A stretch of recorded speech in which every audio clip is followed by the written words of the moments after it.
విశాఖపట్నం ఉక్కు కర్మాగారాన్ని నిర్వీర్యం చేయడానికి కేంద్రం అలాగే రాష్ట్ర ప్రభుత్వాలు కంకణం కట్టుకున్నాయి. దీనికి ఉదాహరణ ఏంటంటే నాణ్యమైనటువంటి ముడిసరికి ఇవ్వకుండా సక్రమైన ఉత్పత్తి కార్మికులు చేయలేకపోతున్నారని నెపం చేయడం ఇది అత్యంత హేయమైన చర్యగా మేము భావిస్తున్నాం. ఇది ఎలా ఉందంటే అర్థమైన సామాన్యులకు కూడా అర్థమైన భాషలో చెప్పాలంటే ఇంట్లో ఏమాత్రం బియ్యం లేకుండా ఒక 500 మందికి భోజనం పెట్టలేదని భార్యను కొట్టాడంట. అలాగుంది కేంద్రం రాష్ట్ర ప్రభుత్వాల తీరు.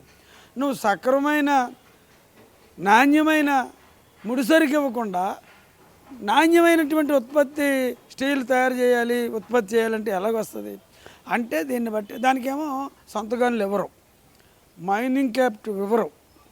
దాన్ని ఎలా నిర్వీర్యం చేయాలో అలా నిర్వీర్యం చేస్తున్నారు.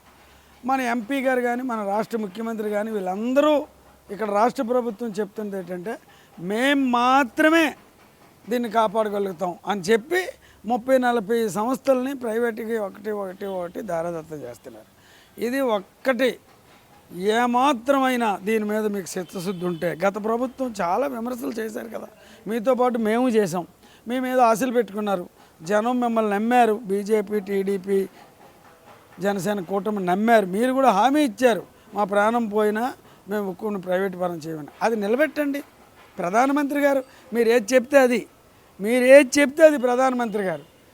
మీరు కానీ మన పవన్ కళ్యాణ్ గారు కానీ చెప్పింది చెయ్యడానికి ఆయన వేదం. మీరంటే అంత గౌరవం ఆయనకి.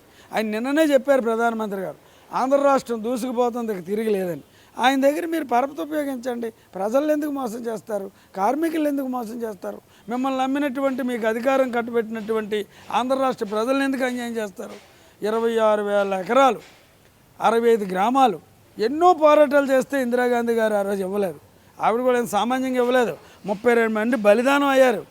52 మంది వామపక్ష ప్రజాప్రతినిధులు తృణప్రాయంగా రాజీనామాలు చేశారు. దీన్ని ప్రభుత్వ రంగంలో సంపాదించుకున్నాం. ఈ సంపాదించిన దాన్ని పాడు చేయకండి. మీ పట్ల ప్రజల్లో గౌరవం పెరుగుద్ది. అంతేగాని మేమే దీన్ని నిలబెడతామని మాటలు చెప్పి కిందని తోక్కోసేయడం ఇదంతా కేవలం ఆ భూమి ఉంది కాబట్టి ఆ భూమి ఏ అదానికో అంబానీకో కార్చౌకగా కట్టబెట్టి కార్మికులు అన్యాయం చేయడానికి తప్పితే మరొకటి కాదు. ముడిసరికి ఎవరు, క్యాప్టివ్ మైన్స్ ఎవరు,